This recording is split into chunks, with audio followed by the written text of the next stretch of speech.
بسم اللہ الرحمن الرحیم۔ السلام علیکم۔ یہ کہانی ایک ایسی عورت کی ہے جو اپنی جوانی کے عروج میں تھی جب اس کا شوہر اسے چھوڑ کر دوسری عورت سے شادی کرنے چلا گیا۔ اس نے اس دوسری عورت سے شادی کر لی۔ اس کے 2 بچے، ایک بیٹا اور ایک بیٹی تھی۔ اس نے کبھی طلاق کی درخواست نہیں دی، یہ سوچ کر کہ یہ ایک عارضی چیز ہوگی جو جلد ختم ہو جائے گی۔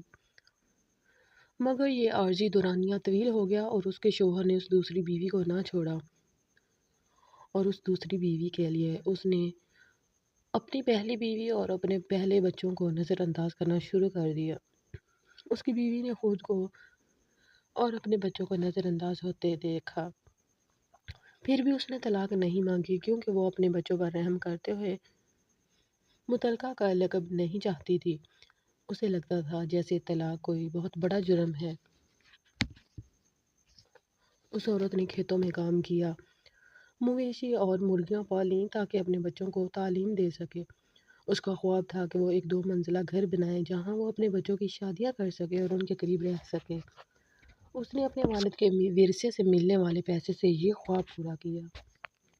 اس کے بیٹے کی شادی اس گھر میں ہوئی، مگر بیٹی کا شوہر اس گاؤں میں رہنے کو تیار نہیں تھا، اس لیے وہ شہر میں رہنے لگا۔ بیٹی نے بھی گاؤں کے نوجوانوں کو چھوڑ کر اپنے کام کے مقام پر ملنے والے لڑکے سے محبت کی اور شادی کر لی۔ وقت گزرنے کے ساتھ اس عورت کے بیٹے کی بیوی اسے شہر لے گئی اور بیٹا اس کے قریب رہنے لگا۔ اس عورت کے بچوں سے تعلقات بس فون اور کبھی کبھار کی ملاقاتوں تک محدود ہو گئے۔ خاص طور پر بیٹے کی جانب سے اس نے جب محسوس کیا کہ اس کی زندگی میں اب اس کے بچے بھی کم ہی آتے ہیں تو وہ خود ہی انہیں فون کرنے لگی۔ پڑوسیوں نے ہی اس کی دیکھ بھال کی جب وہ بیمار ہوئی اور ضرورت پڑنے پر اس کا خیال رکھا۔ وہ عورت اب اپنی زندگی کے فیصلوں پر پچھتا رہی ہے اور کہتی ہے کہ اگر وقت دوبارہ پلٹ جاتا تو وہ سب کچھ مختلف طریقے سے کرتی۔ اس نے اپنے پڑوسیوں کو وصیت کی ہے کہ اگر کبھی وہ ان کو آدھی اوقات میں نظر نہ آئے تو دیکھ لیں کہ شاید وہ مر چکی ہو۔ واقعی انسان دوسروں کی خوشی کے لیے اپنا سب کچھ قربان کرتا ہے، مگر بدلے میں اسے خود کے لیے کوئی چھوٹا سا خوشی کا لمحہ بھی نہیں ملتا۔ اس لیے ضروری ہے کہ ہم اپنی قربانیوں اور اپنے والدین کی خوشیوں کا خیال رکھیں، چاہے وہ صرف ایک لفظ یا توجہ سے ہی کیوں نہ ہو۔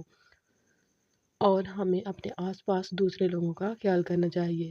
یا اللہ ہمارے والدین پر رحم فرما، جس طرح انہوں نے ہمیں بچپن میں محبت اور شفقت سے پالا۔